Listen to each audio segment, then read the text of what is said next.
La lluvia en la Amazonía no se parece a nada más en el mundo. No solo cae, se desploma, como un muro de agua que desdibuja la frontera entre el cielo y la tierra. Para los presos de la colonia penal Esperanza, en la frontera entre Brasil y Colombia, esta lluvia era tanto una bendición como una maldición. Una bendición porque lavaba el sudor y la sangre después de 12 horas de trabajo en las plantaciones de caucho. Una maldición porque convertía los barracones en pantanos y el sueño nocturno en una tortura. Eduardo Méndez, preso número 483, conocía esta lluvia como nadie. 34 meses, 998 días. Cada mañana se despertaba con su ruido. Cada noche se dormía con su ritmo monótono. Enjuto, con las mejillas hundidas y los ojos que parecían haber visto demasiado, Eduardo era casi indistinguible de los cientos de otros presos. Casi, a no ser por la cicatriz que cruzaba su ceja izquierda y la extraña costumbre de contar los pasos entre el barracón y el lugar de trabajo. 1246 pasos, ni más ni menos. ¡Arriba! El grito del guardia resonó, como de costumbre, a las 5 de la mañana. «¡Tienen 5 minutos, ratas!». Eduardo abrió los ojos, pero no se movió. Su sueño era ligero, inquieto, como todas las noches durante casi 3 años. Antes de levantarse, se permitió unos segundos para recordar. Los recuerdos eran su único refugio. Río de Janeiro, 1976. Un aula universitaria llena de estudiantes. Su discurso sobre la democracia, sobre la libertad, sobre el futuro de Brasil sin la junta militar. Luego, el arresto justo durante la lección, la acusación de subversión, el juicio que duró menos de 1 hora. 10 años de trabajos forzados en una colonia penal de régimen especial. Así, el joven profesor de historia, Eduardo Méndez, desapareció del mundo, convirtiéndose simplemente en el número 473. «Méndez, ¿te has quedado sordo?». El guardia Gómez, conocido por su crueldad, pateó su litera. «¿O quieres pasar el día en el cajón?». El cajón era una pequeña cámara metálica bajo el sol abrasador. Después de 6 horas allí, la gente enloquecía. Después de 12, a veces moría. «No, señor». Eduardo se levantó, doblando mecánicamente la fina manta. «Estoy listo para trabajar». El ritual matutino de la colonia era invariable. 5 minutos para levantarse, 10 para el llamado desayuno, una papilla líquida de mandioca y un trozo de pan duro. Luego la formación y la revisión. Después de eso, la marcha hacia las plantaciones, donde les esperaba recolectar caucho bajo el sol implacable o la lluvia torrencial. En la formación, Eduardo se encontró al lado de Jorge, un campesino anciano que había sido enviado a la colonia por participar en un conflicto de tierras. «Hoy volverá a llover», susurró Jorge, mirando al cielo. «Siempre va a llover», respondió Eduardo, sin mover los labios. Estaba prohibido hablar durante la formación. Pero hoy había algo especial. Eduardo lo notó enseguida. Varios guardias nuevos, el nerviosismo del jefe de la colonia, el capitán Silva, que realizaba personalmente la revisión. Algo estaba pasando.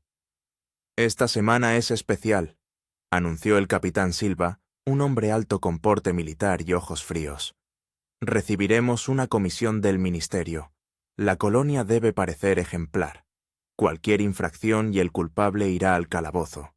Cualquier intento de comunicación con los miembros de la comisión será castigado con la ejecución en el acto. No son personas, son enemigos del Estado, y su único valor es su trabajo». Eduardo sintió un escalofrío recorrer su espalda. Una comisión del ministerio. Gente de fuera. La primera vez en 3 años. Posiblemente su única oportunidad. La idea de escapar no había nacido hoy. Vivía en él desde el primer día de su encierro, pero solo ahora comenzaba a tomar forma. «Columna, paso ligero», ordenó el guardia. Y Eduardo comenzó a contar los pasos. 1, 2, 3. Solo que ahora cada paso lo acercaba no solo a la plantación, sino también a una decisión que podría costarle la vida. Los árboles de caucho se alzaban en filas rectas, perdiéndose en el horizonte. Eduardo hizo un corte en la corteza de otro árbol y colocó una pequeña taza para recoger la savia blanca, el látex. Los movimientos eran perfeccionados hasta el automatismo. Corte, taza, paso al siguiente árbol. 60 árboles por hora, 12 horas al día. Esa era la norma. Pero hoy sus pensamientos estaban lejos del trabajo mecánico. Una comisión del ministerio. Eso podría significar una relajación temporal de algunos procedimientos de seguridad, una redistribución de la guardia, tal vez incluso una distracción de los procesos cotidianos de la colonia. Una pequeña ventana de oportunidad.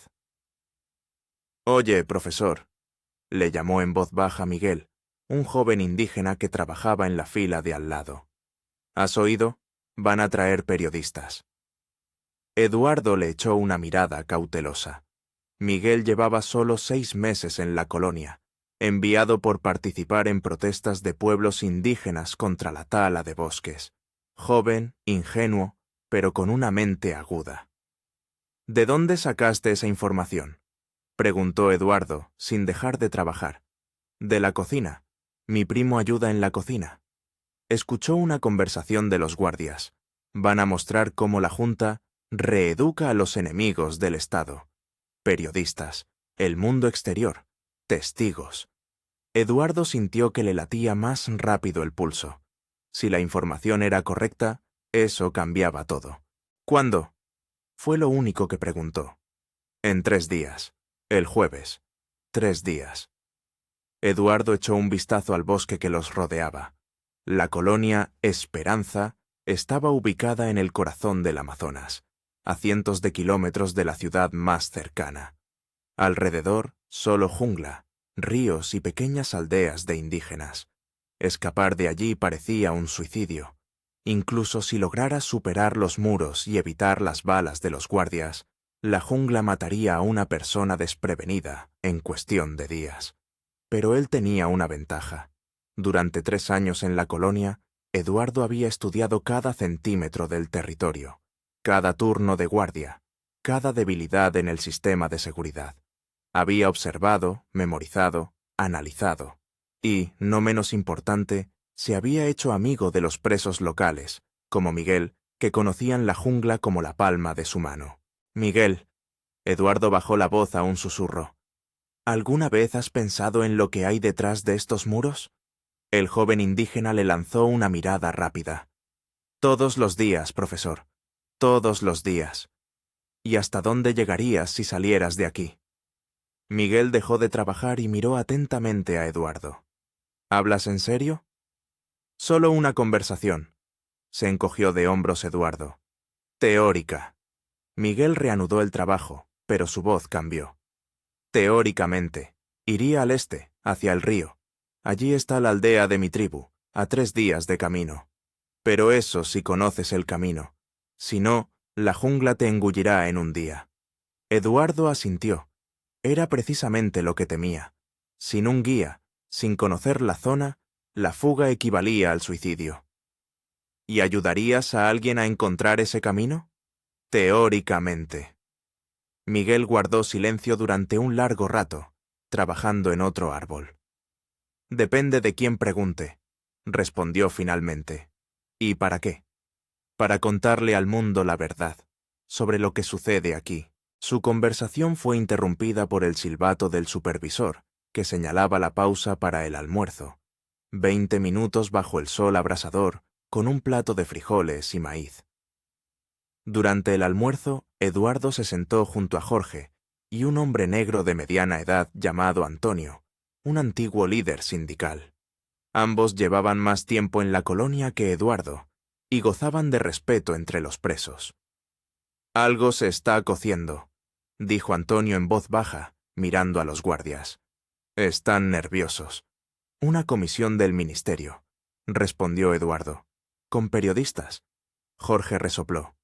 «Van a mostrar lo felices que somos, cómo nos reeducan». «Exacto», asintió Eduardo. «Y esta es nuestra oportunidad». Antonio y Jorge intercambiaron miradas. ¿Oportunidad para qué, profesor?, preguntó Antonio con cautela. Eduardo miró alrededor, asegurándose de que no hubiera guardias ni informantes cerca. Cada barracón tenía su soplón, pero eran fáciles de identificar. Recibían raciones adicionales, mejores literas, a veces incluso cigarrillos.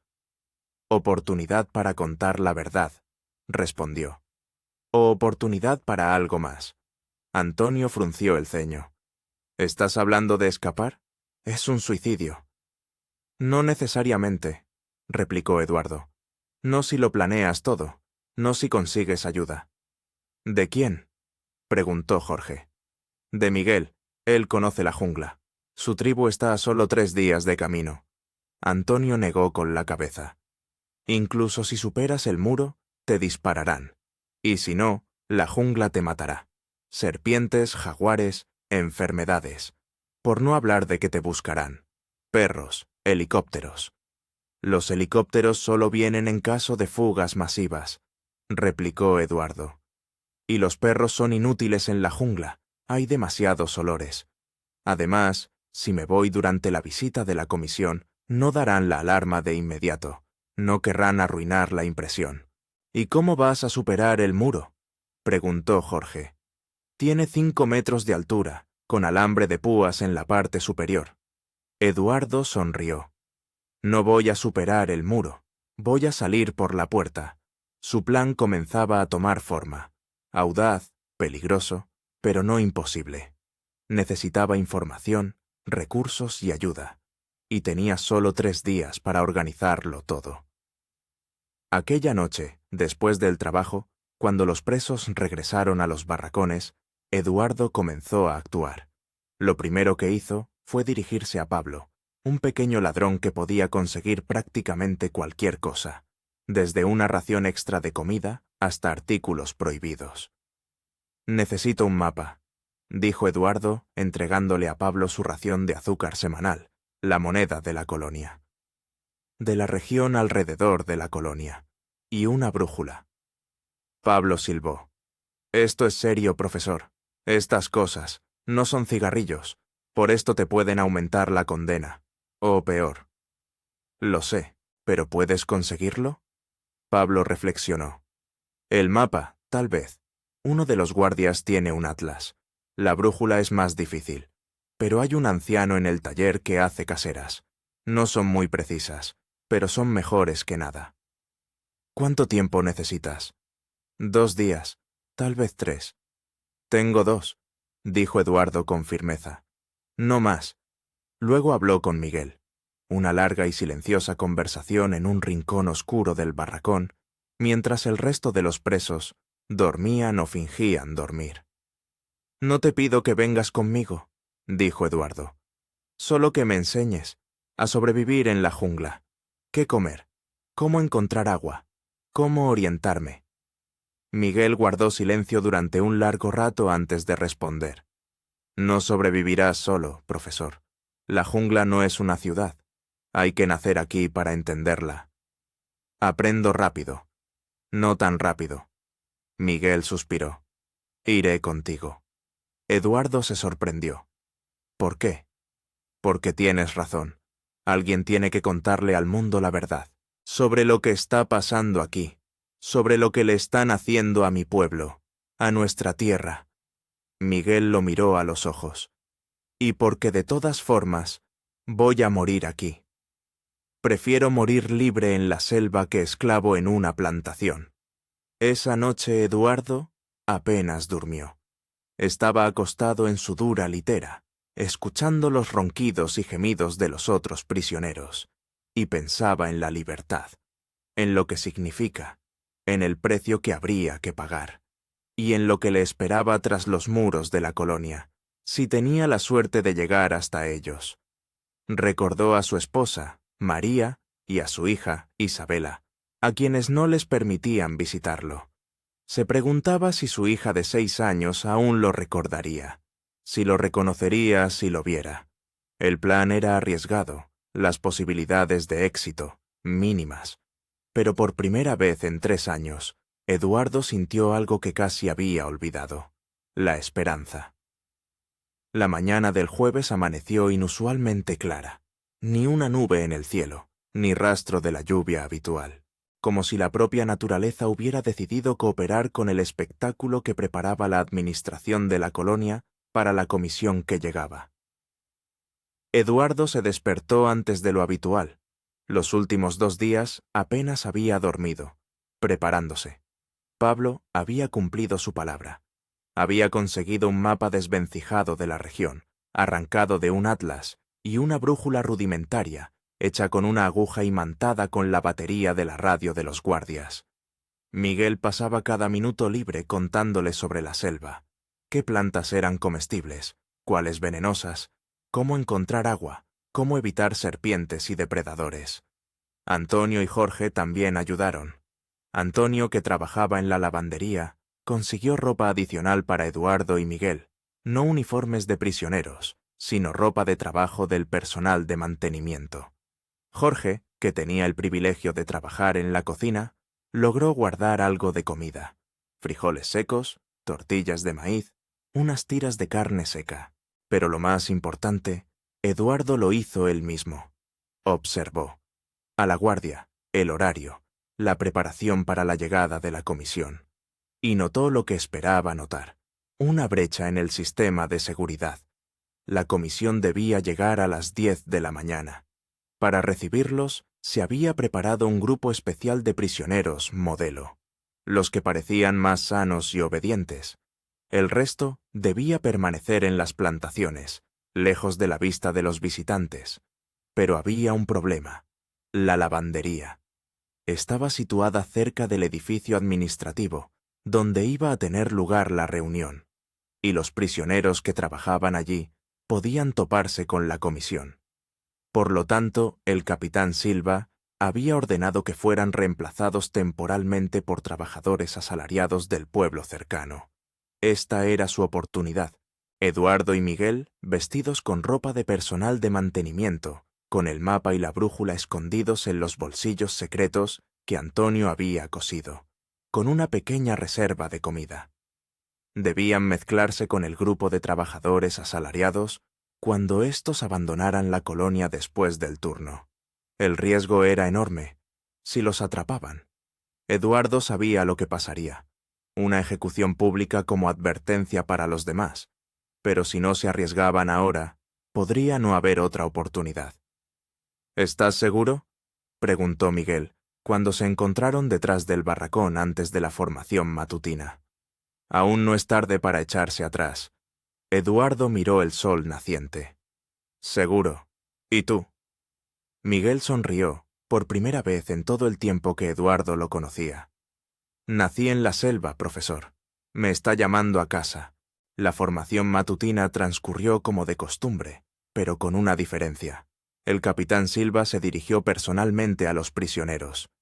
Hoy nos visitan invitados importantes. Quieren ver cómo funciona nuestro sistema de rehabilitación. Recorrió con la mirada la formación. Espero un comportamiento ejemplar. Cualquiera que intente contactar con los invitados o crear problemas será castigado severamente.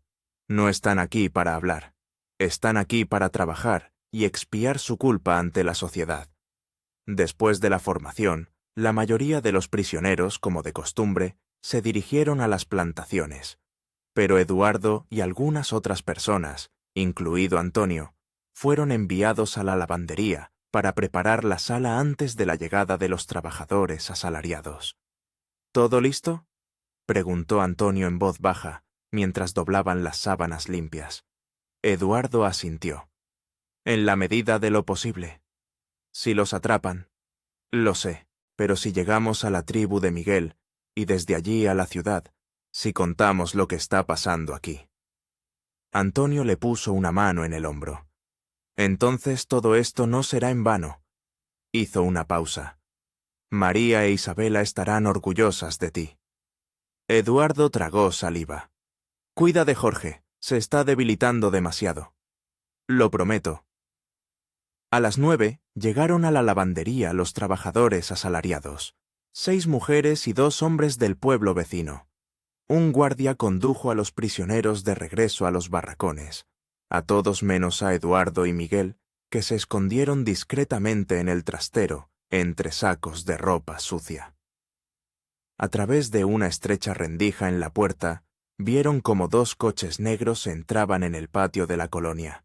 De ellos salieron hombres en traje, varios militares en uniforme de gala y 3 personas con cámaras y cuadernos, periodistas. El capitán Silva recibía personalmente a los invitados, con una sonrisa que Eduardo nunca antes le había visto en el rostro. «Ahora los llevarán de visita guiada», susurró Eduardo. «Primero el edificio administrativo, luego el barracón modelo, después el comedor. Eso les llevará 1 hora, aproximadamente. Luego, almuerzo con la administración, otra hora. Para entonces, los trabajadores externos habrán terminado su jornada y se marcharán». Miguel asintió. «¿Y la seguridad? Habrá una guardia reforzada en la entrada por la visita, pero estarán revisando a los que entran, no a los que salen. Además, conocen a los trabajadores externos de sobra, la revisión es solo formal». Esperaron, conteniendo el aliento. Los minutos se les hicieron eternos. A través de la ventana de la lavandería, vieron cómo la comisión, acompañada por el capitán Silva, recorría el recinto. Cómo los periodistas tomaban fotografías de los felices reclusos, trabajando en el jardín. Cómo uno de los militares anotaba algo en su libreta. Finalmente, el grupo se internó en el edificio administrativo. Los trabajadores externos terminaban su turno, recogiendo las herramientas y preparándose para la salida. «Es hora», dijo Eduardo. Se cambiaron rápidamente con la ropa de personal de mantenimiento que habían guardado y escondieron el mapa, la brújula y la comida en bolsillos secretos. Luego, tratando de aparentar naturalidad, salieron del almacén y se unieron al grupo de trabajadores que se marchaban. El corazón de Eduardo latía con tanta fuerza que le parecía que todo el mundo podía oírlo. Pero los trabajadores, cansados después de su jornada, no les prestaron demasiada atención. 2 caras nuevas entre 8 no eran tan notorias, a menos que uno se fijara mucho. Cruzaron el patio, dirigiéndose hacia la entrada. Cada paso le pareció a Eduardo, a la vez infinitamente largo y dolorosamente corto. Sentía las miradas de los guardias en las torres de vigilancia, pero no se atrevía a levantar la cabeza para comprobarlo. En la puerta había 4 guardias en lugar de los 2 habituales. Uno de ellos, el sargento Ramírez, conocido por su meticulosidad, revisaba los documentos de los que salían. «Documentos», dijo con voz aburrida cuando les llegó el turno. Era el momento crítico. Eduardo y Miguel no tenían documentos. Todo el plan dependía de si la guardia iba a revisar a todos de verdad o se limitaría a una formalidad. Una mujer mayor, evidentemente la jefa del grupo de trabajadores, dio un paso al frente. «Sargento, usted nos conoce a todos. Venimos todas las semanas. Tenemos un pase colectivo». Le tendió un papel. Ramírez echó un vistazo rápido al documento, luego al grupo. «¿8 personas?» preguntó. «Como siempre», asintió la mujer. 6 mujeres, 2 hombres. Eduardo contuvo el aliento, si el sargento empezaba a contar. Pero en ese momento se oyeron voces procedentes del edificio administrativo. La comisión había terminado la inspección y se dirigía al comedor. Ramírez giró la cabeza, distraído. «Pasen», dijo, devolviendo el pase a la mujer y abriendo la pequeña puerta de la entrada. Pasaron, uno tras otro. Eduardo sentía cómo el sudor frío le recorría la espalda. Unos pasos más, un poco más. Estaban fuera de la prisión. Delante de ellos se extendía un camino estrecho que conducía al pueblo, rodeado de selva. «No mires atrás», dijo Miguel, apenas audible. «Camina como si nada. Todavía estamos a la vista». Caminaron en medio del grupo, tratando de no llamar la atención. 500 metros hasta la curva del camino, donde los árboles los ocultarían. 400, 300. ¡Eh! De repente, un grito resonó desde la torre de vigilancia. ¡Alto! El corazón de Eduardo se detuvo. Los habían descubierto. «¡Corre!», gritó Miguel, lanzándose hacia la selva. Eduardo lo siguió, oyendo tras ellos los gritos de los guardias y las exclamaciones de miedo de los trabajadores. Se oyó un disparo, luego otro. Una bala silbó muy cerca. Corrieron a través de la maleza. Las ramas les azotaban la cara. Los pies se enredaban en lianas y raíces. Detrás se oían gritos y ladridos de perros. La seguridad había dado la alarma. «¡Por aquí!». Miguel se metió bajo unas ramas bajas, arrastrando a Eduardo con él hacia la espesura. Corrieron hasta que se les agotaron las fuerzas, luego pasaron a un paso rápido, abriéndose camino a través de la selva. Los ladridos de los perros se oían cada vez más lejos. En el denso bosque, lleno de diversos olores, hasta los mejores rastreadores perdían el rastro. Solo cuando el sol empezó a declinar, se permitieron detenerse. Ambos jadeaban, la ropa estaba hecha trizas, las caras y los brazos arañados por ramas y espinas. «Lo hemos hecho», exhaló Eduardo, sentándose en un árbol caído. «De verdad lo hemos hecho». Miguel sonrió, pero su mirada seguía siendo seria. «Esto es solo el principio, profesor. Lo más difícil está por venir».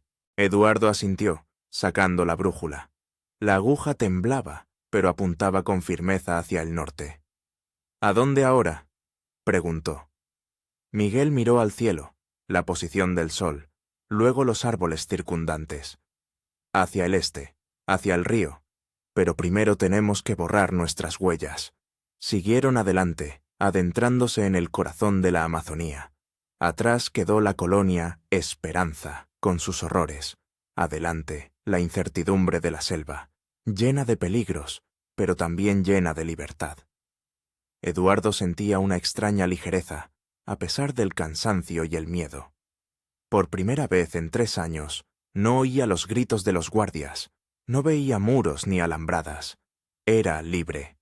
Y esa libertad embriagaba más que cualquier vino. Pero, en el fondo, sabía que la verdadera prueba solo acababa de comenzar. La noche en la Amazonía llega de repente. No hay un largo crepúsculo, ni una transición suave. Hace un momento había luz, y de pronto una oscuridad impenetrable, llena de sonidos que hielan la sangre.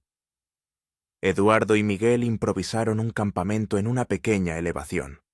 Encender una fogata era demasiado arriesgado. El fuego podría atraer a los perseguidores, que seguramente estaban rastreando la selva en busca de los fugitivos. «Toma». Miguel le tendió a Eduardo unas hojas anchas. «Ponlas debajo de la ropa. Ahuyentarán a los insectos». Eduardo aceptó las hojas con gratitud. Ya sentía la piel ardiendo por las decenas de picaduras de mosquitos y hormigas. «¿Qué tan lejos crees que hemos llegado?», preguntó, desplegando el mapa y tratando de examinarlo a la escasa luz de la luna que se filtraba entre las copas de los árboles. Miguel reflexionó. 15 kilómetros, tal vez un poco más. Mañana tenemos que llegar al río. Allí será más fácil orientarse y podremos movernos más rápido. ¿Y los perseguidores? No conocen la selva como yo. Además, hemos cruzado varios arroyos. Los perros perderán el rastro. Eduardo quería creerlo, pero las dudas lo carcomían.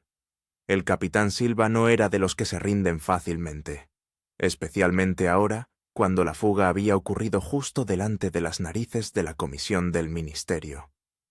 «Deberíamos dormir por turnos», dijo. «Yo puedo hacer guardia primero». Miguel negó con la cabeza. «En la selva eso no sirve de mucho. Si alguien quiere atacar, ya sea un jaguar o una serpiente, no tendrás tiempo de reaccionar, aunque no estés durmiendo». Señaló el refugio primitivo que había construido con ramas y hojas. «Esto nos protegerá mejor que estar despiertos. Duerme, profesor. Mañana será un día duro». Eduardo miró con escepticismo el frágil refugio, pero decidió confiar en la experiencia de Miguel. Se metió dentro, se acomodó sobre el lecho de hojas y cerró los ojos. El sueño no llegaba. Cada sonido de la selva, el grito de un ave nocturna, el crujido en la maleza, el rugido lejano de un jaguar, lo hacía sobresaltarse. En su cabeza daban vueltas pensamientos sobre la persecución, sobre lo que les esperaba por delante, sobre lo que habían dejado atrás. Pensaba en Antonio y Jorge. ¿Qué estarían haciendo ahora? Seguramente los estaban interrogando, tal vez torturando, para averiguar si sabían del plan de fuga. Eduardo esperaba que no sufrieran demasiado. Pensaba en los periodistas. ¿Habrían notado algo? ¿Habrían comprendido lo que ocurría tras la fachada de la excursión demostrativa? ¿O se habían llevado solo las impresiones que el capitán Silva quería crear? Y, por supuesto, pensaba en María e Isabel. ¿Dónde estarían ahora? ¿Sabrían que había escapado? ¿Tendrían la esperanza de volver a verlo alguna vez? Finalmente, el cansancio lo venció, y Eduardo cayó en un sueño inquieto, lleno de pesadillas sobre la persecución y la muerte en la impenetrable selva. El amanecer los recibió con un aguacero torrencial. El agua se escurría por las hojas, convirtiendo el suelo en un barro resbaladizo. Pero Miguel parecía incluso contento por ello. «La lluvia es nuestra amiga», dijo, recogiendo sus escasas pertenencias. «Borrará todas las huellas y dificultará el trabajo a los perros». Desayunaron rápidamente tortas de maíz y siguieron avanzando hacia el este. Miguel los guiaba con seguridad a través de la selva, eligiendo un camino que a Eduardo le parecía absolutamente indistinguible de la maleza circundante. «¿Cómo te orientas?», preguntó, apenas pudiendo seguir el ritmo de su guía. Miguel sonrió. «Miro los árboles, el musgo, cómo crecen las raíces. La selva habla con quien sabe escuchar». Hacia el mediodía, la lluvia cesó, y el sol empezó a filtrarse entre las copas de los árboles. El aire se volvió húmedo y sofocante, como en un baño de vapor. Eduardo sentía cómo las fuerzas lo abandonaban. 3 años en la colonia, la alimentación insuficiente y el duro trabajo físico habían agotado su organismo. «Necesitamos hacer un alto», dijo, respirando con dificultad. Miguel lo miró preocupado. «Un poco más, profesor. Oigo el río. Está cerca». Continuaron el camino, y pronto el ruido del agua se hizo claramente audible. Media hora después, la selva se abrió, y ante ellos apareció un río ancho con una corriente rápida. «Río Negro», dijo Miguel con reverencia. «El río Negro». El agua parecía realmente negra debido a su composición particular. Rica en taninos, era oscura, pero sorprendentemente transparente. «¿Y ahora qué?», preguntó Eduardo, dejándose caer en la orilla y llevándose agua a la boca con las manos. «Ahora tenemos que seguir corriente abajo», respondió Miguel. «La aldea de mi tribu está en un afluente, a unos 2 días de camino desde aquí». Eduardo examinó el río. «¿Tal vez deberíamos construir una balsa? Así nos moveríamos más rápido». Miguel negó con la cabeza. «Es demasiado peligroso. En el río es más fácil que nos vean. Además, hay rápidos más adelante». Señaló la orilla. «Caminaremos a lo largo del agua. Es más fácil andar aquí, y siempre hay acceso a agua potable». Avanzaron a lo largo de la orilla, deteniéndose de vez en cuando para descansar o recoger frutas y bayas comestibles que Miguel encontraba sin error en la maleza circundante. Al caer la tarde, Eduardo sintió que sus piernas se habían convertido en columnas de plomo. Cada paso le costaba un gran esfuerzo, pero no se quejó, consciente de que su vida dependía de su velocidad. «Tenemos que buscar un sitio donde pasar la noche», dijo Miguel cuando el sol empezó a declinar. «Preferiblemente en un lugar alto para evitar a los depredadores nocturnos». Encontraron un sitio adecuado, una pequeña colina con árboles densos, cuyas raíces formaban un refugio natural. Miguel improvisó rápidamente un cobertizo con ramas y hojas, protegiéndolos de la posible lluvia.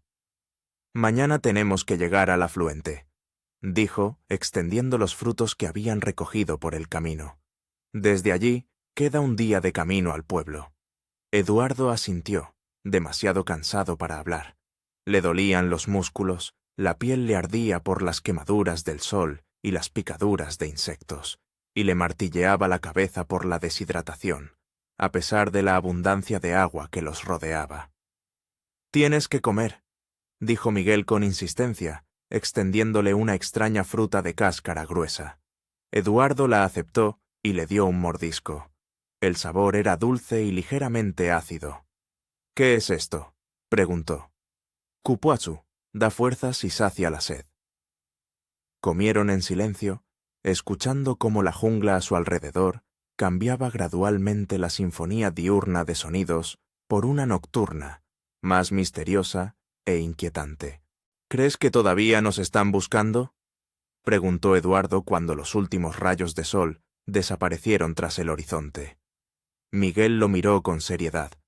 «Por supuesto, el capitán Silva no es de los que perdonan estas cosas, pero con cada día que pasa, nuestras posibilidades aumentan. La jungla es inmensa y nosotros solo somos 2 granos de arena en ella». Eduardo reflexionó.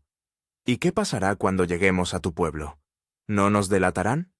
Mi gente odia al gobierno y a los militares. Están talando nuestros bosques, contaminando los ríos, robando tierras. No, no nos delatarán. Pero quedarnos allí mucho tiempo también es peligroso. Tendremos que seguir adelante, hacia la ciudad, a un lugar desde donde puedas contactar con el mundo exterior y contar tu historia». «Nuestra historia», lo corrigió Eduardo. «Sin ti no habría sobrevivido ni un día en esta jungla». Miguel sonrió. «Duerme, profesor. Mañana nos espera un largo camino». Eduardo cerró los ojos, sintiendo cómo el cansancio lo arrastraba a la oscuridad del sueño. Su último pensamiento fue una sorpresa. A pesar de todas las dificultades y peligros, se sentía más vivo que en los 3 años que había pasado en la colonia. Por la noche lo despertó un sonido extraño. Abrió los ojos, escudriñando la oscuridad. Miguel dormía plácidamente a su lado. La jungla a su alrededor vivía su habitual vida nocturna. Y entonces lo oyó de nuevo. Un sonido lejano, pero claro, de motor. Un helicóptero. «Miguel», Eduardo sacudió a su compañero dormido por el hombro. «Un helicóptero». Miguel se despertó al instante, aguzó el oído y asintió. «Nos están buscando desde el aire. Tenemos que irnos. Ahora mismo». Rápidamente recogieron sus escasas pertenencias y abandonaron el campamento. El sonido del helicóptero se acercaba y se alejaba. La máquina exploraba metódicamente la zona. «Tenemos que mantenernos bajo la cubierta de los árboles», dijo Miguel, guiando a Eduardo más adentro de la jungla, lejos de la orilla abierta del río. «Desde el aire no podrán vernos». Se movían en completa oscuridad, tropezando con las raíces y agarrándose a las lianas. Eduardo confió plenamente en su guía. Él mismo apenas podía ver más allá de la mano extendida. «No pueden buscar toda la noche», susurró cuando se detuvieron un minuto para recobrar el aliento. «El helicóptero se quedará sin combustible». «Sí, pero por la mañana volverán», respondió Miguel. «Y quizás no solos. El capitán Silva podría haber llamado a la policía local o incluso a los militares. Ese era un pensamiento aterrador. Una cosa era esconderse de la guardia de la colonia, y otra muy distinta de grupos de búsqueda, organizados con perros y helicópteros. «¿Qué vamos a hacer?», preguntó Eduardo. Miguel reflexionó. «Cambiar de dirección. Esperan que sigamos el río. Es el camino lógico. En cambio, nos adentraremos en la jungla. Cruzaremos la divisoria de aguas y saldremos al afluente por el otro lado». «¿Será más largo?». «Sí, y más difícil, pero más seguro». Continuaron el camino, alejándose ahora del río. El sonido del helicóptero se fue apagando gradualmente. La máquina voló en otra dirección. Pasaron el resto de la noche en movimiento, haciendo cortas paradas para recobrar el aliento. Al amanecer, Eduardo se sentía agotado hasta el extremo. Cada paso era una tortura, le temblaban las piernas, y veía manchas negras. «Tenemos que descansar», dijo cuando los primeros rayos de sol empezaron a filtrarse entre el follaje. «No puedo más». Miguel lo miró con preocupación. «Estás pálido, y tienes fiebre». puso la mano en la frente de Eduardo y frunció el ceño. Malaria o dengue. Tenemos que encontrar un refugio y dejarte descansar.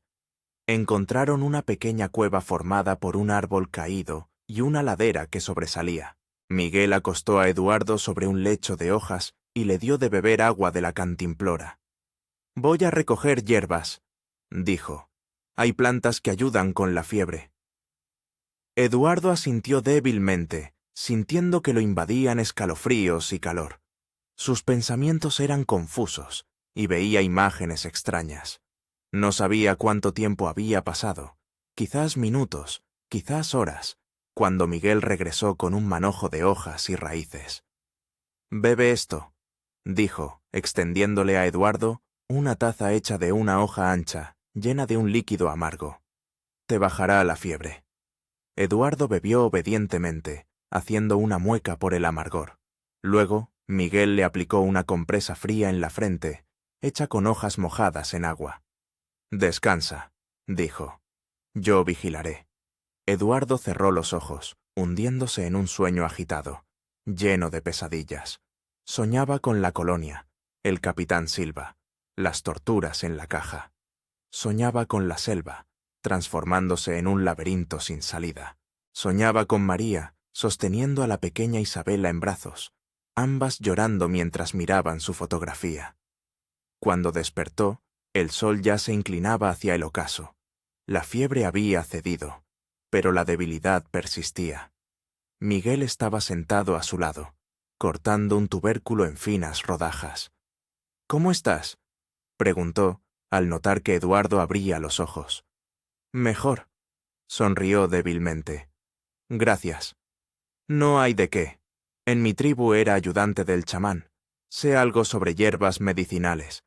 Eduardo aceptó con gratitud la comida que le ofreció, raíces hervidas de alguna planta y algunas frutas jugosas. «¿Volvió el helicóptero?», preguntó. Miguel asintió. «2 veces, pero buscaban más cerca del río. Creo que piensan que nos estamos moviendo a lo largo del agua». «¿Cuándo podremos seguir?» «Mañana, si te sientes mejor. Ahora necesitas descansar». Eduardo quiso objetar, decir que estaban perdiendo un tiempo valioso, pero entendía que Miguel tenía razón. En su estado actual, solo sería una carga. «Cuéntame sobre tu tribu», pidió, para distraerse de los pensamientos inquietantes. El rostro de Miguel se iluminó. «Somos el pueblo del agua. Vivimos en el río y del río. Pescamos, recolectamos frutas, cultivamos mandioca». Hizo una pausa. «Al menos así era antes de que llegaran los hombres blancos con sus minas, aserraderos y plantaciones. Ahora el río está contaminado, hay menos peces, muchos bosques han sido talados». «¿Por eso participaste en las protestas?»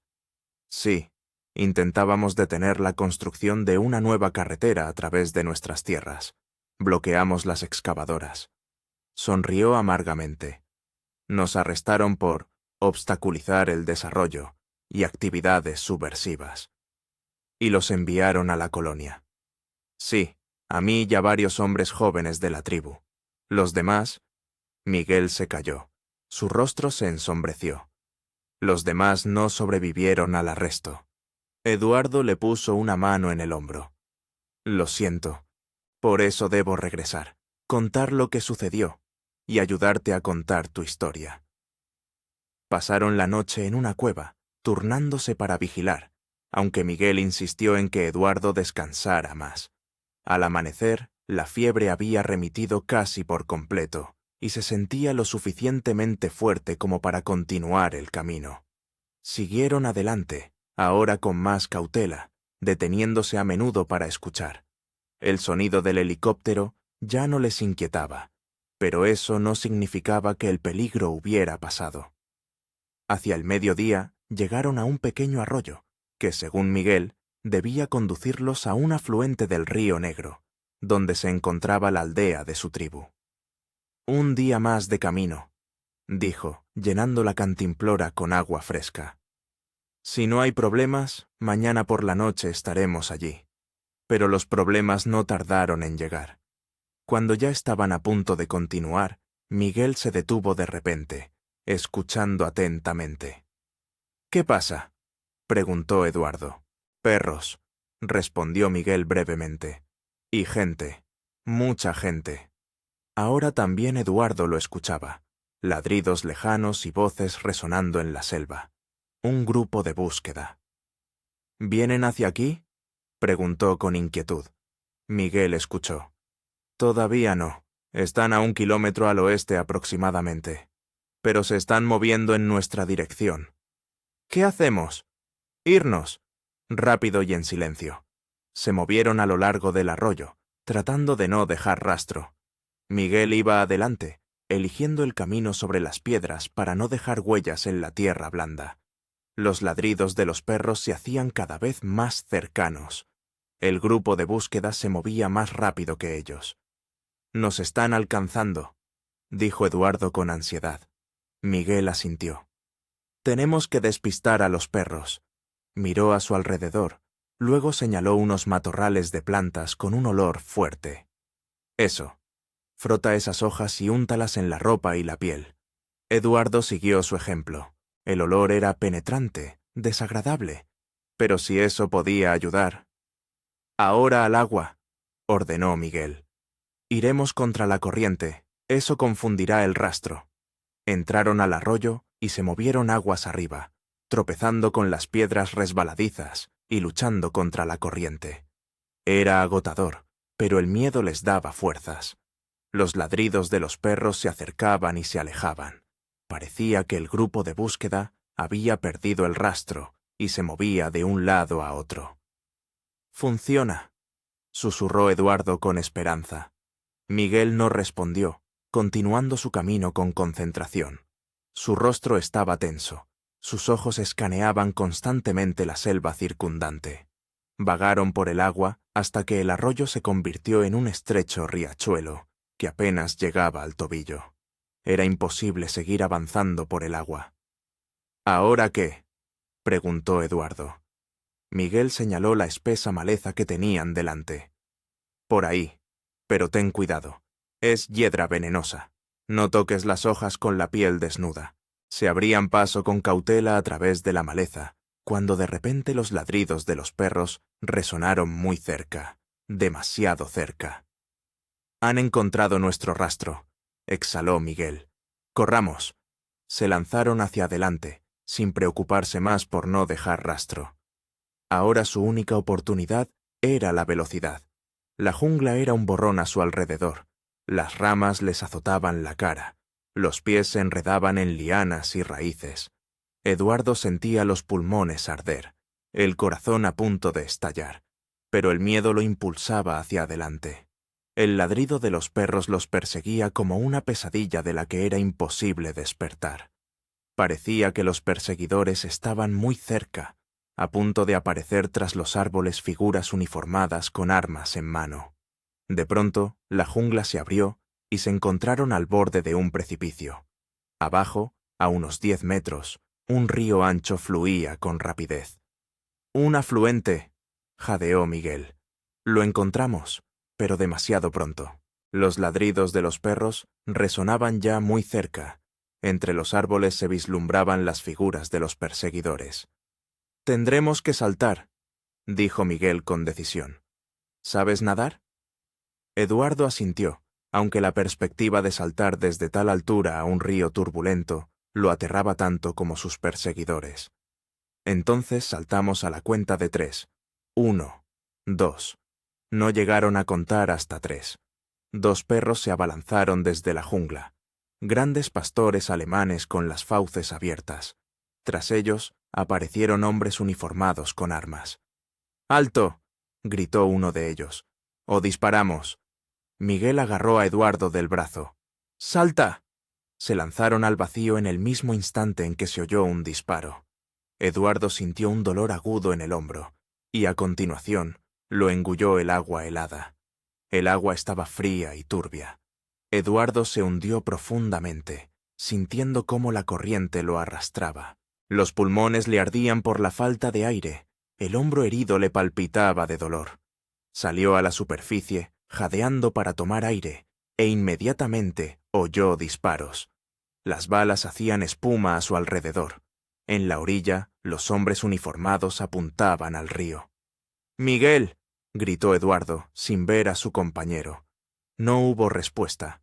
La corriente lo arrastraba cada vez más lejos. La orilla con los perseguidores se alejaba poco a poco. Entonces vio a Miguel. Nadaba a unos 20 metros por delante, luchando contra la corriente e intentando dirigirse a la orilla opuesta. Eduardo nadó tras él, esforzándose por ignorar el dolor en el hombro. La sangre teñía el agua a su alrededor, pero la herida no parecía demasiado grave. La bala solo lo había rozado. Alcanzaron la orilla opuesta casi al mismo tiempo. Salieron del agua y se zambulleron de inmediato en la espesura de la jungla que les ofrecía refugio.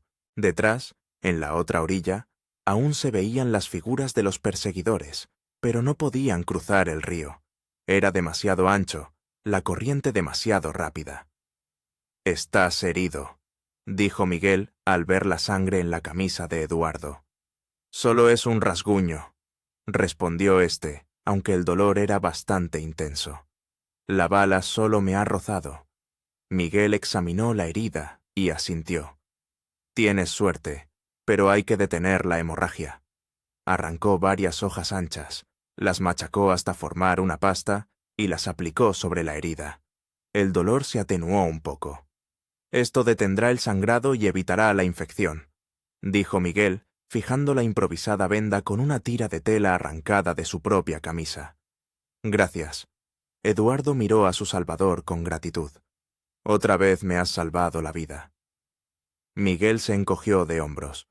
«Nos salvamos el uno al otro. Así es como debe ser».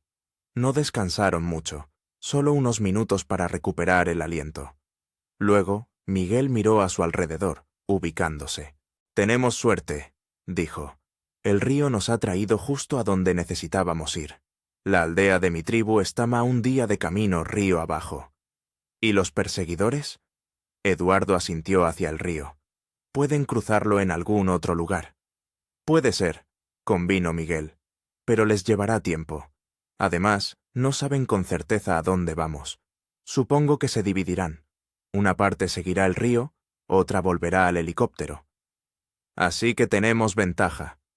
«Sí, pero poca. Tenemos que movernos rápido». Caminaron a lo largo del río, manteniéndose a cubierto entre los árboles. Eduardo se sentía débil por la pérdida de sangre y el estrés, pero sabía que detenerse podría costarles la vida. El día declinaba cuando Miguel se detuvo de repente, aguzando el oído. «¿Qué pasa?», preguntó Eduardo con cautela. «Una cascada», respondió Miguel. «Ya casi llegamos. La aldea está detrás de la cascada, en un valle escondido». En efecto, ahora también Eduardo oía el ruido creciente del agua al caer. Media hora después, llegaron a un espectáculo impresionante. El río se precipitaba en una cascada de al menos 30 metros de altura. «¿Cómo bajamos?», preguntó Eduardo con duda, mirando la escarpada ladera junto a la cascada. «Hay un sendero», respondió Miguel. «Escondido. Mi pueblo lo ha usado durante siglos». Condujo a Eduardo por el borde del precipicio hasta que llegaron a un lugar donde una densa maleza parecía bloquear por completo el camino. Pero Miguel separó las ramas con seguridad, revelando un estrecho sendero que serpenteaba ladera abajo. «Con cuidado», advirtió. «El sendero está resbaladizo por las salpicaduras de la cascada». Empezaron el descenso, lentamente, aferrándose a las raíces y a las salientes de las rocas. El hombro herido de Eduardo le palpitaba de dolor con cada movimiento, pero apretó los dientes y siguió bajando.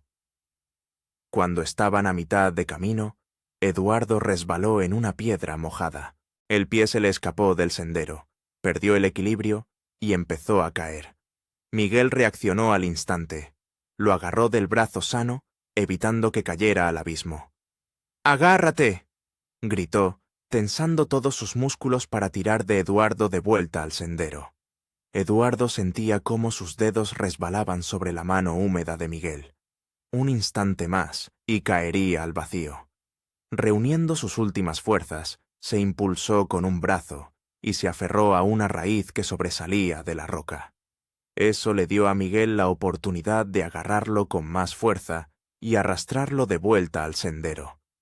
Ambos cayeron en el estrecho saliente, respirando con dificultad.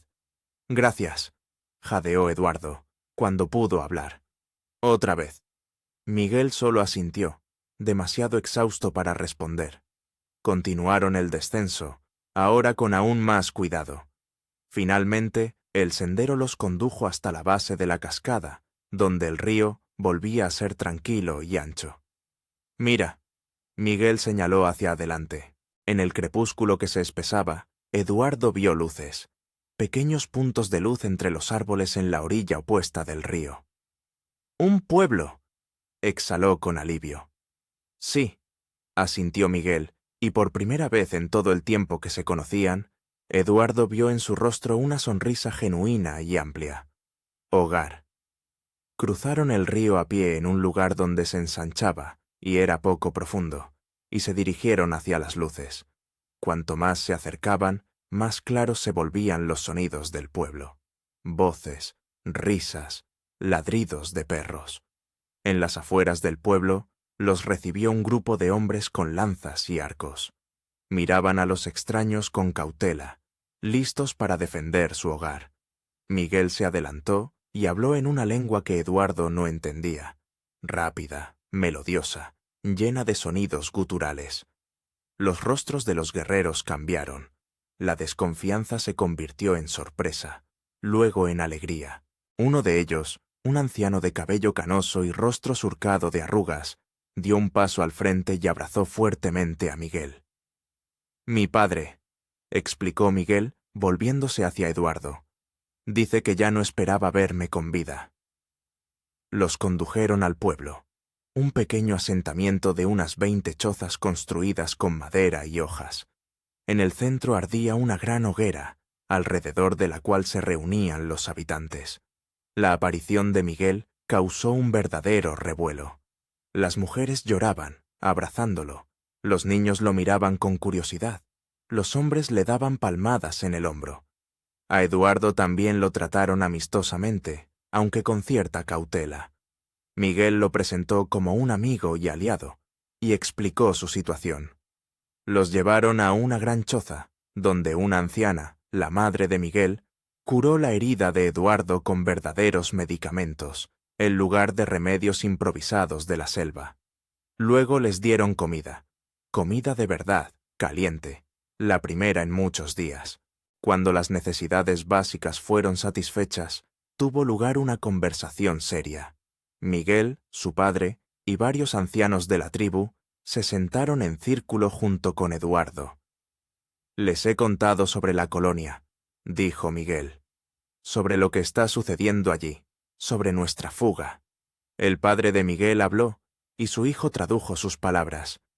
Dice que ambos han demostrado una gran valentía, pero el peligro no ha pasado. Los hombres blancos vendrán aquí a buscarlos. Siempre vienen. «¿Qué debemos hacer?», preguntó Eduardo. Después de una breve discusión en la lengua local, Miguel se volvió hacia él. «Los ancianos creen que debemos seguir adelante. En la ciudad de Manaos, la tribu tiene amigos, personas que ayudan a proteger los derechos de los pueblos indígenas. Pueden ayudarnos a contactar a periodistas, a organizaciones internacionales». «¿A qué distancia está Manaos?». «A 4 días de camino en bote. Mi padre dice que nos dará una canoa y un guía. ¿Cuándo partiremos?». «Al amanecer. Ahora necesitamos descansar». Eduardo asintió, sintiendo cómo el cansancio lo invadía por completo. Los eventos de los últimos días, la fuga, la persecución, la herida, lo habían agotado física y emocionalmente. Le asignaron un lugar en la choza de Miguel, pequeño pero limpio y seco, con una hamaca de verdad en lugar de un duro lecho de hojas. Antes de dormir, Eduardo salió a tomar un poco de aire fresco. La noche era clara, estrellada. Sobre la selva colgaba una luna llena, bañando el pueblo con una luz plateada. Miró al cielo, a las estrellas, que parecían tan brillantes y cercanas allí, lejos de las ciudades y sus luces. En algún lugar allí, bajo las mismas estrellas, estaban María, estaba Isabela. ¿Pensaban en él? ¿Sabían que había escapado? ¿Esperaban volver a verlo alguna vez? Eduardo se juró a sí mismo que haría todo lo posible para regresar con ellas, para contarle al mundo la verdad sobre la colonia Esperanza y las docenas de otros lugares similares, para que todos los sacrificios y sufrimientos no fueran en vano. Con estos pensamientos, regresó a la choza y se acostó en la hamaca. Por primera vez en muchos días, se durmió sin miedo, sintiéndose relativamente seguro. Pero su sueño fue interrumpido en medio de la noche. Miguel lo sacudía por el hombro, y en los ojos del joven indígena se leía el miedo. «¡Despierta!», susurró. «Están aquí». Eduardo se despertó instantáneamente. La adrenalina desplazó los restos del sueño. «¿Quiénes?», preguntó, aunque ya sabía la respuesta. «Soldados», respondió Miguel. «Un pelotón entero. Están rodeando el pueblo». Afuera se oían voces amortiguadas, ladridos de perros, el crujido de ramas bajo botas pesadas. Sus perseguidores los habían encontrado. «¿Cómo lo supieron?», exhaló Eduardo, recogiendo apresuradamente sus escasas pertenencias. «No lo sé», negó con la cabeza Miguel. «Tal vez estaban vigilando el poblado. Tal vez tienen informantes entre las tribus vecinas». El padre de Miguel entró en la choza. El rostro del anciano era sombrío. Comenzó a hablar rápidamente en su idioma, gesticulando. «Dice mi padre que tenemos que irnos inmediatamente», tradujo Miguel. «Por la salida trasera del poblado. Él y los otros hombres retrasarán a los soldados, simularán resistencia para distraer su atención». «Pero eso es peligroso para ellos», objetó Eduardo. «Los soldados podrían abrir fuego». «No dispararán sin una orden directa», dijo Miguel después de una breve conversación con su padre. «Matar a indígenas causaría demasiadas preguntas, incluso en los tiempos que corren. Lo más probable es que simplemente registren el poblado». «¿Y si encuentran rastros de nuestra estancia?». «Mi padre dirá que nos fuimos hace unos días, que solo estábamos de paso». Se despidieron rápidamente. El padre de Miguel abrazó a su hijo con fuerza, le dijo algo en su lengua, y luego, inesperadamente, abrazó también a Eduardo. «Te da las gracias», tradujo Miguel, «por haber ayudado a su hijo a sobrevivir y regresar a casa». Eduardo se sintió conmovido. «Dile que fue tu hijo quien me salvó a mí, muchas veces». Después de una rápida traducción, el padre de Miguel sonrió y dijo algo más. «Dice que ambos somos hombres valientes, y que los espíritus de los antepasados protegerán nuestro camino». Salieron de la choza por la puerta trasera y se sumergieron inmediatamente en la espesa vegetación que rodeaba el poblado. Un joven indio, primo de Miguel, los esperaba allí con una pequeña canoa. «Él nos guiará hasta el río Grande», explicó Miguel. «Desde allí podremos llegar a Manaos». Se subieron rápidamente a la canoa y zarparon. El guía manejaba hábilmente la embarcación, dirigiéndola por un estrecho afluente que pronto los llevaría al cauce principal del río Negro. Detrás de ellos, en el poblado, se oían gritos. Había comenzado la resistencia. Los hombres de la tribu gritaban, las mujeres lloraban, creando una apariencia de conflicto para distraer la atención de los soldados. «¿Funcionará?», preguntó Eduardo con duda. «Debería», respondió Miguel, aunque en su voz también había incertidumbre. «Al menos ganaremos tiempo». Navegaron toda la noche, tratando de alejarse lo más posible del poblado. Al amanecer llegaron al cauce principal del río Negro, un río ancho y majestuoso que lleva sus aguas oscuras a través del corazón de la Amazonía. Allí su guía se despidió, entregándole el control de la canoa a Miguel. «De aquí en adelante vamos solos», dijo éste, tomando el remo. «Síganse la corriente principal, nos llevará a Manaos». Eduardo asintió, acomodándose en la barca. Su hombro aún le dolía, pero los remedios con los que lo había curado la madre de Miguel habían ayudado notablemente.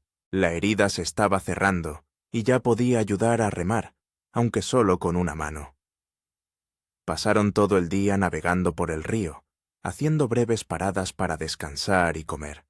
La jungla en las orillas parecía interminable, salvaje, llena de vida y peligros. ¿Crees que todavía nos están buscando?, preguntó Eduardo durante una de las paradas. Miguel miró pensativamente el río. Por supuesto. El capitán Silva no es de los que se rinden fácilmente, especialmente cuando su reputación está en juego. Pero ya estamos lejos de la colonia. Pronto estaremos en Manaos. Allí podremos perdernos entre la gente, encontrar ayuda. Sí, pero aún faltan 3 días de viaje hasta Manaos, y el río no es la jungla. Aquí es más fácil que nos vean. Como para confirmar sus palabras, a lo lejos se oyó un sonido familiar. El ruido del motor de un helicóptero. «Están rastreando el río», dijo Miguel, dirigiendo rápidamente la canoa hacia la orilla, donde los densos árboles se extendían sobre el agua, creando un refugio natural. «¡Rápido! ¡Bajo los árboles!». Lograron esconder la barca bajo las ramas que se extendían sobre el río un segundo antes de que el helicóptero apareciera por la curva. La máquina militar volaba bajo sobre el agua, lentamente, claramente en modo de búsqueda.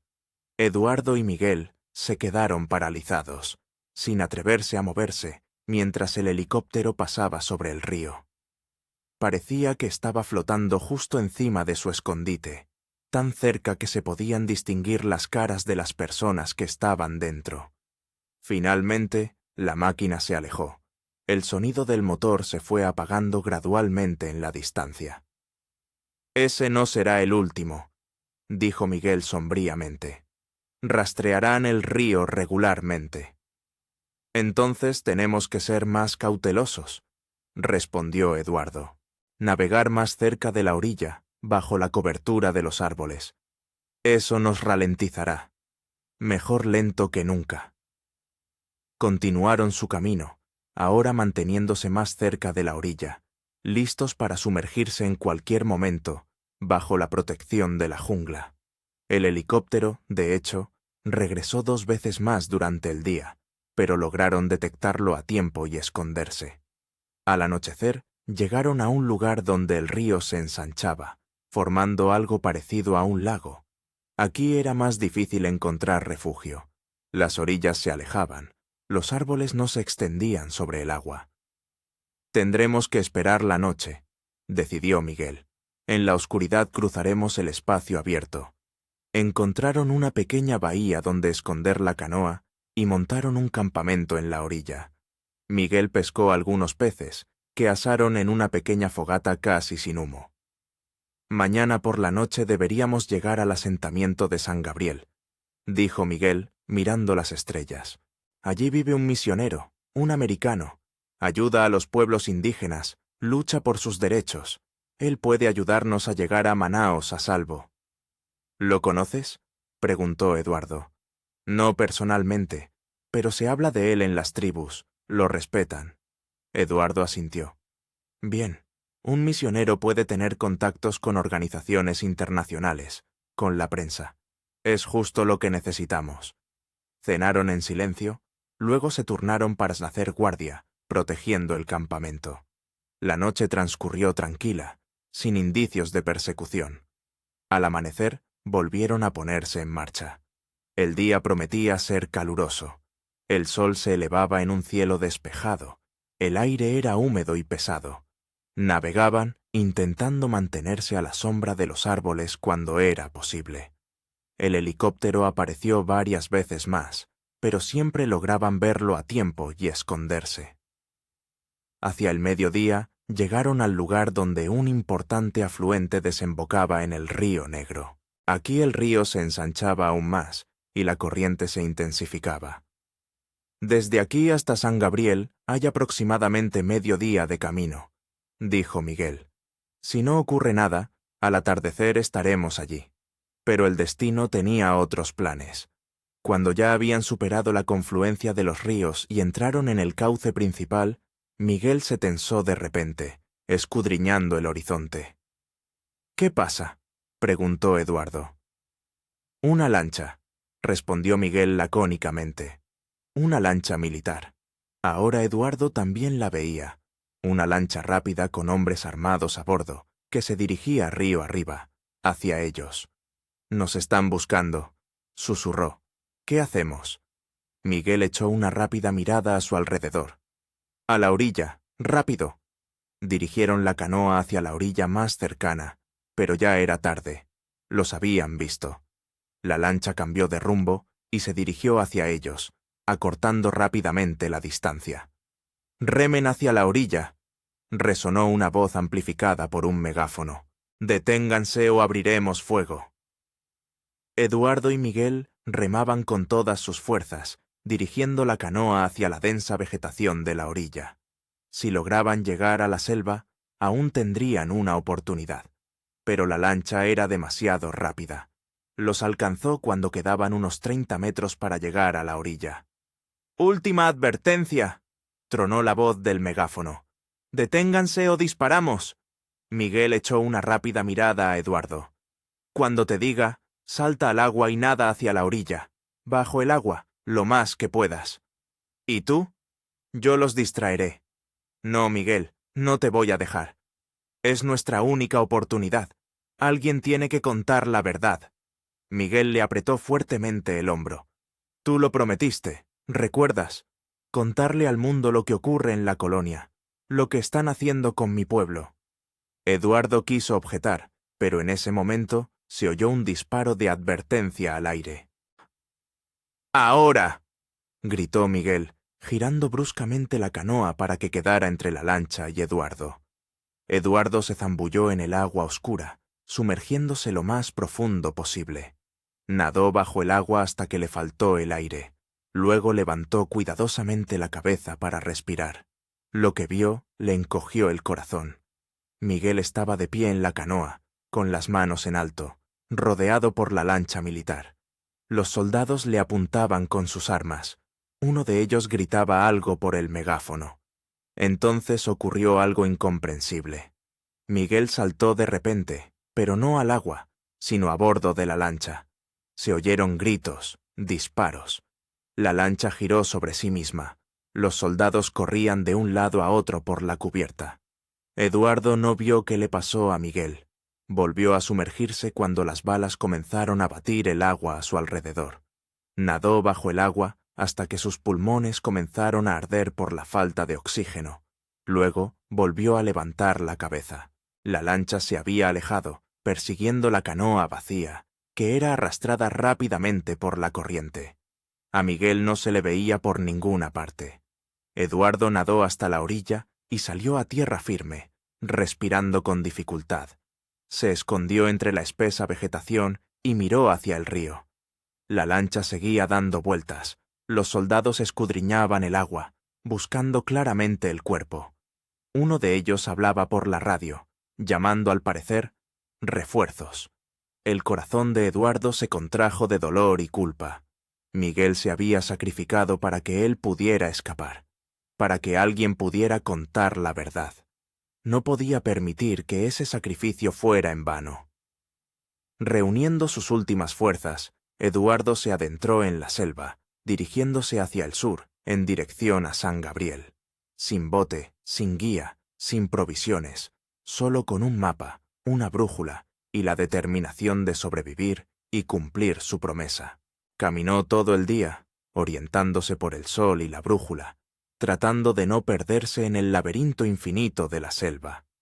Al caer la tarde, el cansancio hizo mella. Apenas podía mantenerse en pie, y su hombro herido había empezado a sangrar de nuevo. Cuando el sol comenzó a ponerse, Eduardo vio un claro entre los árboles. Acercándose con cautela, descubrió un pequeño claro en el que había una casa de madera con una cruz en el tejado. Cerca, varias cabañas, un pequeño huerto, un embarcadero a la orilla del río. La misión de San Gabriel. Había llegado. Reuniendo sus últimas fuerzas, Eduardo salió de la selva al espacio abierto. Junto a la casa había un hombre canoso con ropa sencilla, evidentemente el misionero estadounidense. «Ayuda», fue lo único que pudo decir Eduardo antes de que las fuerzas le abandonaran por completo y perdiera el conocimiento. Eduardo se despertó en una cama limpia, en una habitación pequeña pero acogedora. La luz del sol entraba por la ventana abierta, trayendo consigo aire fresco y sonidos de vida. Voces, risas, el sonido de un hacha, el cacareo de las gallinas. Intentó incorporarse y sintió un dolor agudo en el hombro. La herida estaba vendada de forma profesional y el hombro inmovilizado. «No se apresure, señor», dijo una voz con acento americano. «Necesita reposo». Entró en la habitación un hombre canoso, al que Eduardo había visto antes de perder el conocimiento. Alto, delgado, con ojos bondadosos y un rostro curtido por el sol amazónico, lleno de arrugas. «Padre Tomás», se presentó, sentándose en una silla junto a la cama. «Y usted debe ser Eduardo Méndez, profesor de Historia de Río, desaparecido hace 3 años». Eduardo lo miró con sorpresa. «¿Sabe quién soy?». El misionero asintió. «Cuando perdió el conocimiento, encontré en su bolsillo un mapa con su nombre. Lo relacioné con lo que había oído sobre la fuga de la colonia Esperanza». Hizo una pausa. «Ha causado un gran revuelo, profesor. Toda la región está patas arriba. Los militares están peinando la selva, revisando cada aldea, cada barco en el río». «Miguel», recordó Eduardo. «Mi amigo. Él se sacrificó para que yo pudiera escapar». El padre Tomás asintió con seriedad. «He oído hablar de eso. Los militares han difundido la información de que uno de los fugitivos murió durante la detención». Hizo una pausa. «Lo siento mucho». Eduardo sintió cómo las lágrimas se acumulaban en sus ojos. Era un buen hombre, valiente. Quería que se supiera la verdad. «Y se sabrá», dijo el misionero con firmeza, «si está dispuesto a contar su historia». «Más que dispuesto». Eduardo intentó sentarse de nuevo, esta vez más despacio. «Pero, ¿cómo? Los militares me están buscando. En cuanto aparezca en la ciudad, me arrestarán». El padre Tomás sonrió. «Tengo amigos, gente que no tiene miedo de enfrentarse a la injusticia. Periodistas, defensores de los derechos humanos, abogados. Ya me he puesto en contacto con algunos de ellos». «¿Cuándo?», se sorprendió Eduardo. «Si llegué aquí ayer». «Ha estado durmiendo casi 3 días, profesor», dijo el misionero con suavidad. «Tenía un fuerte agotamiento, deshidratación e infección en la herida. El chamán local y yo hicimos todo lo posible para sacarle adelante. 3 días». Eduardo estaba conmocionado. 3 días había estado inconsciente. 3 días los militares continuaron la búsqueda. 3 días habían pasado desde la última vez que vio a Miguel. «¿Y ahora qué?», preguntó. «Ahora que ha despertado, podemos actuar», respondió el padre Tomás. «Tengo un radiotransmisor. Puedo ponerme en contacto con gente en Manaos, organizar una reunión con periodistas. Pero antes de que hagamos eso, debe entender los riesgos». «¿Qué riesgos?». «A la Junta Militar no le gusta que sus secretos salgan a la luz pública. Podrían declararle mentiroso, traidor, terrorista. Podrían perseguir a su familia. Podrían eliminarle». Eduardo reflexionó. Los riesgos eran enormes, pero el precio del silencio aún mayor. «Tengo que hacerlo», dijo con firmeza.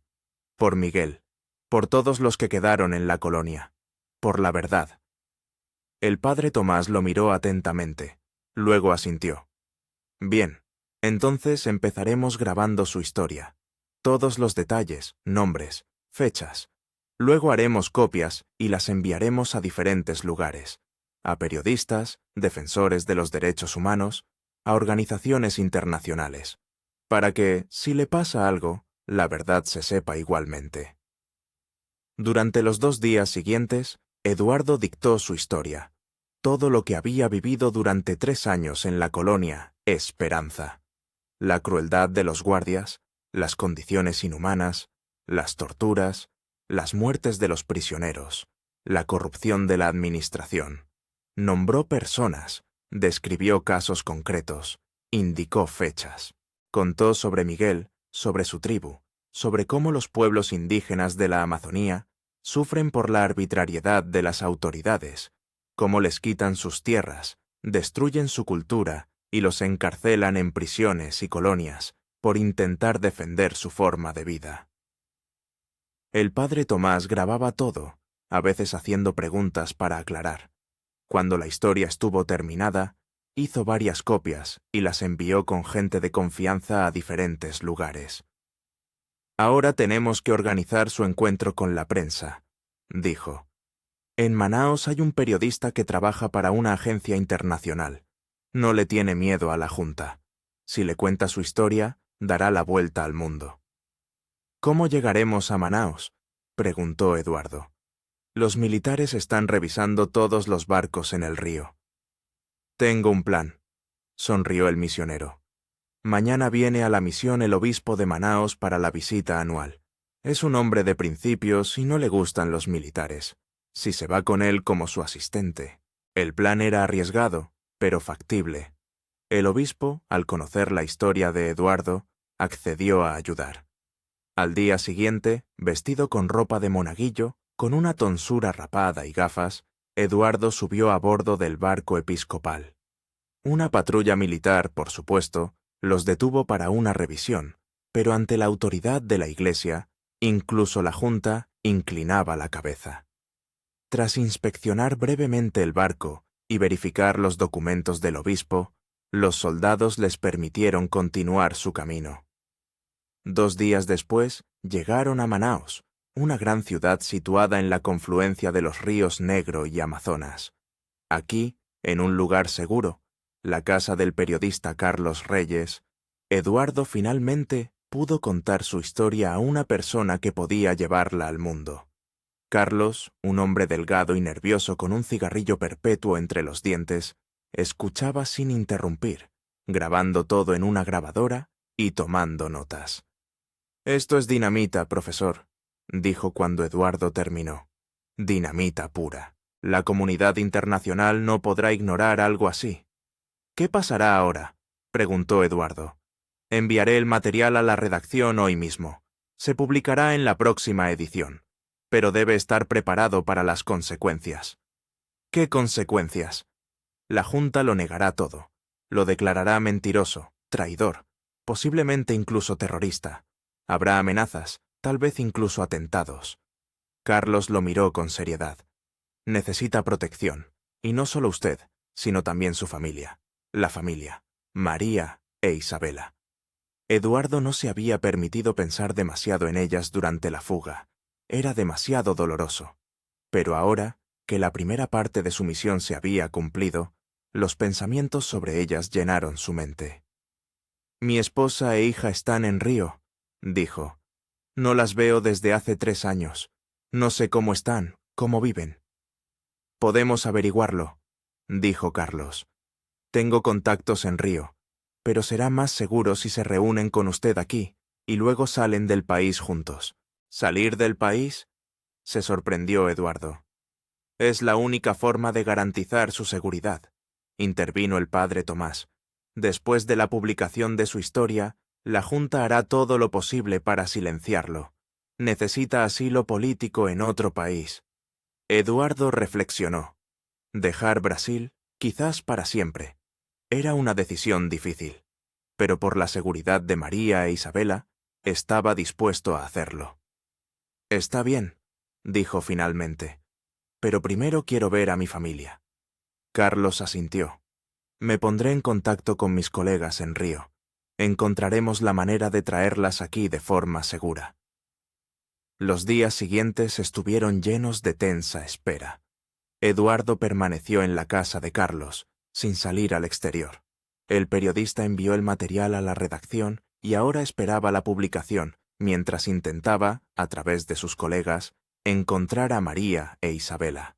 Finalmente llegaron noticias, tanto buenas como malas. «He encontrado a su esposa», dijo Carlos entrando en la habitación.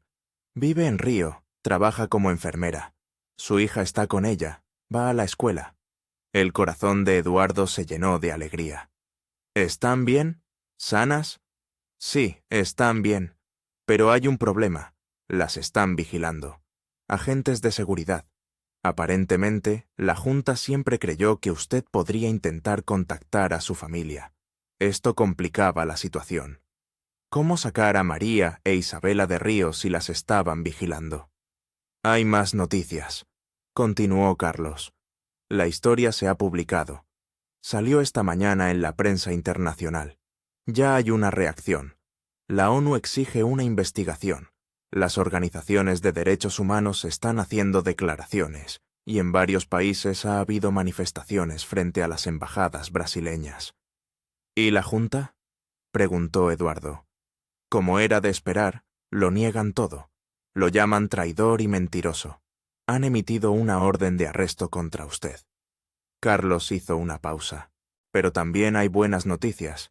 La Embajada de Suecia está dispuesta a concederle asilo político a usted y a su familia.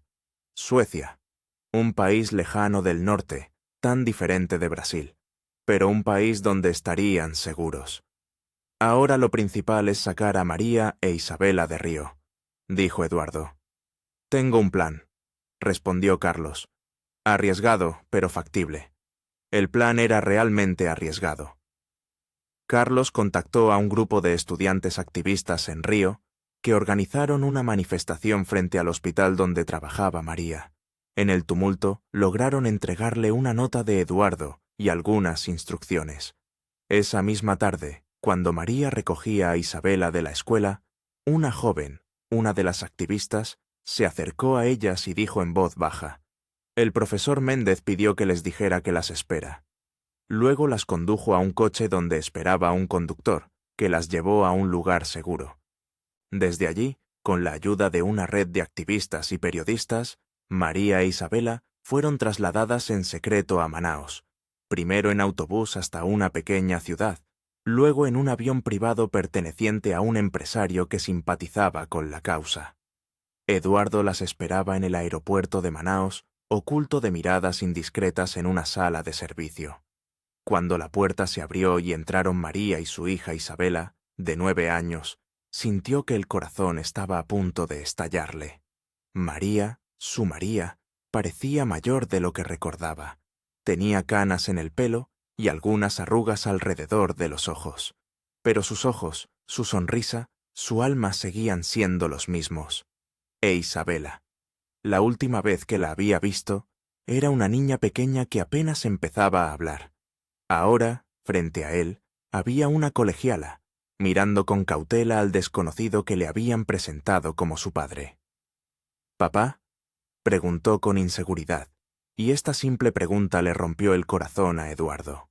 «Sí, mi amor», se arrodilló para estar a la altura de su hija. «Soy yo.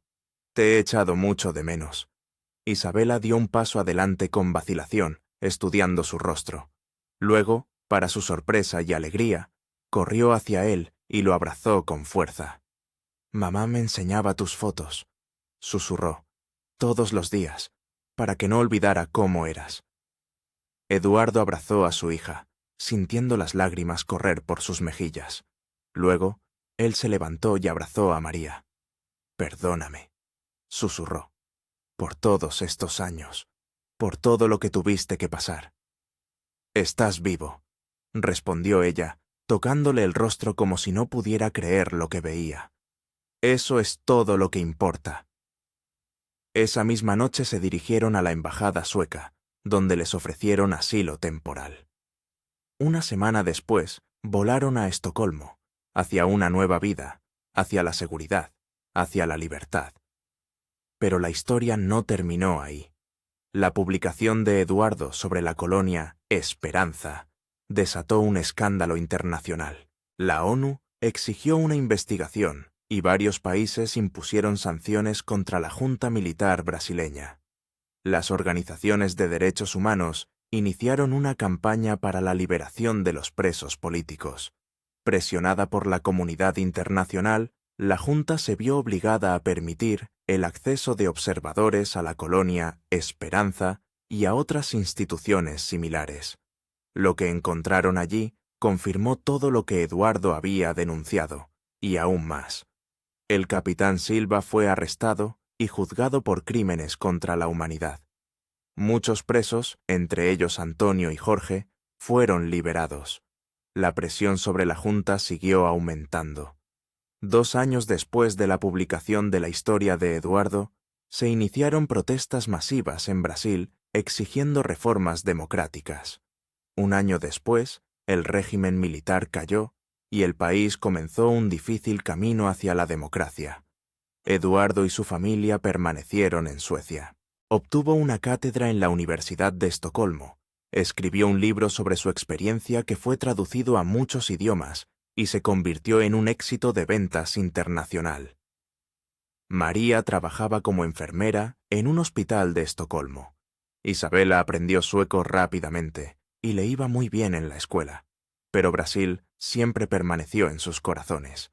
Y cuando, 10 años después de su fuga, la democracia se consolidó definitivamente en el país y se declaró una amnistía total para los exiliados políticos, decidieron regresar.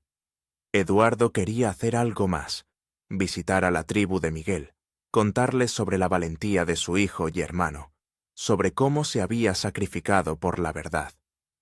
Para su sorpresa, cuando llegó a la aldea, no lo recibieron como a un extraño, sino como a un miembro de la familia perdido hacía mucho tiempo. El padre de Miguel, ahora un anciano canoso, lo abrazó y le dijo en un portugués entrecortado: «Mi hijo vive en tus palabras, en la verdad que contaste al mundo, en los cambios que ocurrieron gracias a ello». En el centro de la aldea se erigía un sencillo monumento, un poste de madera con el rostro de Miguel tallado. Al pie del monumento había flores y ofrendas. «Para nosotros no ha muerto», dijo el padre de Miguel. «Para nosotros se ha convertido en un espíritu protector que cuida de nuestro pueblo y de nuestra tierra». Eduardo puso la mano sobre la imagen de madera de su amigo y susurró: «Cumplí mi promesa, Miguel. Conté la verdad, y esa verdad cambió el mundo». Por la noche, sentado junto al fuego con los habitantes de la aldea, escuchando sus canciones e historias, contemplando las estrellas, tan brillantes en el cielo nocturno de la Amazonía, Eduardo pensaba en el precio de la libertad, en el poder de la verdad, en el significado de la amistad y el sacrificio. Pensaba en cómo una persona que decide no callar puede cambiar el mundo, y en lo importante que es recordar, incluso en los tiempos más oscuros, incluso en las situaciones más desesperadas, que la verdad siempre encontrará el camino hacia la luz. Porque, como le dijo Miguel una vez en aquellas largas noches en la colonia Esperanza: «Pueden encerrar nuestros cuerpos, profesor, pero nuestros pensamientos, nuestras palabras, nuestra verdad, siempre serán libres». Y en esa libertad de la palabra, en ese poder de la verdad, en esa fe inquebrantable en la justicia, residía la verdadera victoria. Una victoria sobre la tiranía, sobre la crueldad, sobre la inhumanidad. La victoria del espíritu humano que incluso en las pruebas más terribles conserva su dignidad y su humanidad. Eduardo Méndez, el exprisionero número 4873, profesor de historia, fugitivo, testigo, había regresado a casa, no solo en el sentido geográfico, sino también en el espiritual. Había regresado a sí mismo, a su esencia, a su verdad. Y en este regreso, en este reencuentro consigo mismo, residía el significado más profundo de la libertad.